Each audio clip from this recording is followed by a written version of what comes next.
everyone, my name is Kaza Shayla Omigasho. I am a Deputy Chief Justice, influencer to both the people around me and on the internet, a big sister to lovely little children, and last but not least, the daughter of the Most High God. And today, I just wanted to reach out a very valuable lesson to the people around who are gonna see this and tell you, hey, you might be down, you might not feel the happiest, you might be going through something that not a lot of people understand, to be honest.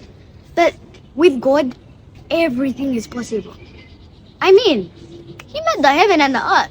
Why can't He solve your problem, right?